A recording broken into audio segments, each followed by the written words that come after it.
Unmasking the Bolt 9.58 myth, a deep dive. Welcome to Sports Circle 345. The story of Usain Bolt's 9.58-second 100-meter world record is often told as a tale of athletic perfection. A stunning moment, a swift burst of raw speed that forever etched Bolt's name into the annals of sporting history. But what if there's more to the story? What if the myth surrounding this time isn't entirely grounded in the physical feats we so often praise it for? This is the story of how the Bolt 9.58 myth began, and how a deeper dive into the science, psychology, and even the marketing behind it begins to unravel some of its most celebrated aspects. The myth: Usain Bolt, the fastest man ever. On August 16, 2009, at the World Athletics Championships in Berlin, Bolt tore down the 100-meter track in 9.58 seconds, setting a world record that shocked the world. At the time, it seemed like a performance beyond human capability.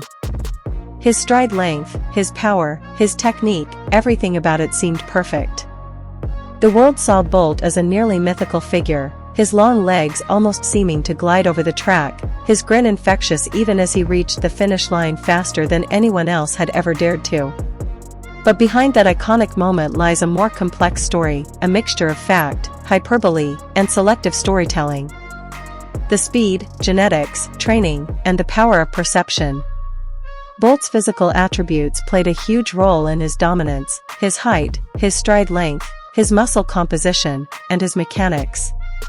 But this doesn't fully explain how he achieved 9.58 seconds.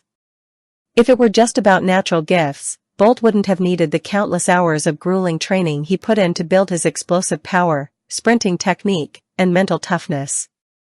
For example, scientists have long debated the true limits of human speed.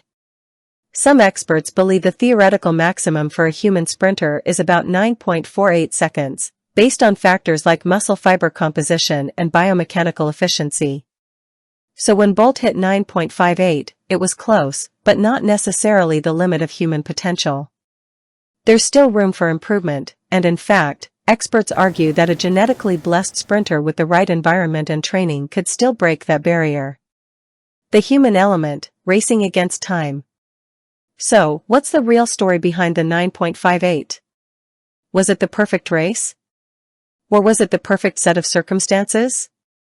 The truth lies somewhere in between. Bolt's record was remarkable, but it wasn't otherworldly. The conditions were right, his body responded to those conditions in a way no one else could, and his mind was in the right space to deliver. But like all records, it's part of a larger continuum. In a world where technology, training methods, and athletic development are constantly evolving, it's only a matter of time before the 9.58 myth is replaced with a new one.